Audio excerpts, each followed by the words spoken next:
The sound is a familiar one, but the sight is unfamiliar to most of us. Desolate, uncovered, and exposed. Until now. The rebirth of Joplin is beginning. I also want to thank the community of Tulsa. There's so many volunteers today coming from Tulsa and all across the area. I want to thank you for being here and what you've done to make a difference in the city of Joplin. The past 6 months have moved quickly, and so has the progress on the streets of Joplin. In only 2 weeks, the Tulsa Habitat for Humanity and the Joplin Habitat are partnering to build 10 homes. 3, 2, 1! As the horn blew, volunteers at all 10 homes lifted one wall, and with that, the Blitz build would begin. This used to look like our Brookside area in Tulsa, kind of older 50s and 60s style houses, a lot of trees. Thousands of Tulsans have spent afternoons in Joplin. One group celebrated a birthday while on the job site. I hope someone will come help us in Tulsa if we get hit like this. So. Dee Gibbs is celebrating her 50th, wearing a hard hat and swinging at the plywood piñata.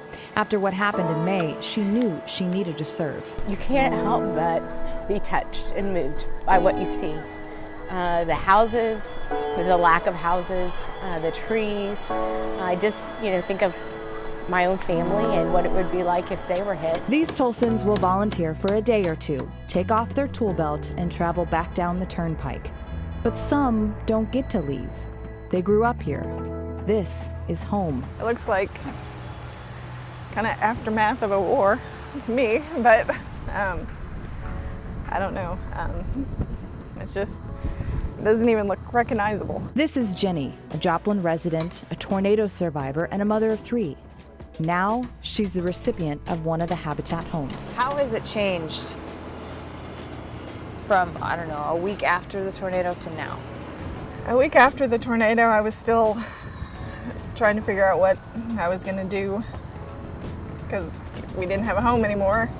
And I didn't know. I've never been homeless before. She takes us to her old home, where she and the kids rode out the storm. So that's your foundation? Yeah, right there. that's our foundation. Like most other families, they too heard the tornado sirens on May 22nd. Jenny looked outside to see the trampoline being tossed about. She ordered everyone into the home's only bathroom, 6 kids, 2 adults, and 4 dogs. She was the last one in and slammed the door. Probably if I hadn't gotten the bathroom when I did, because everybody else was in there, I may not even be here. I don't know. The rest is a blur. When you opened your eyes, what was the first thing you saw? Just pieces of our house laying down around us. And what did you think? I didn't know what to think. I was in shock. I really didn't know what to think. I looked up during the tornado and nothing was there. That's 13-year-old Hunter. He's the middle child and a future skateboarding star.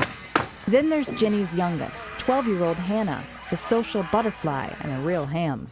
The oldest, the bookworm, who is deathly afraid of storms. Hold on, your name is Stormy.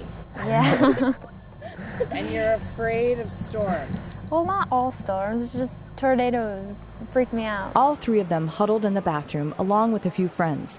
Stormy says when they dug out, she went into action, finding their friends' families. Trying to find their parents, but we found most of them. One of his friends lost their parents like a block away from us, so and we didn't know until later. My friend Leo found out the news that his mom and stepdad died on his birthday. Found that news out on his birthday. It's been a long 6 months for Jenny and her kids. We just have to mature better and faster because of this. But they are still kids. Hannah says she lost pieces of her childhood, but her mom found her stuffed unicorn. I was really happy.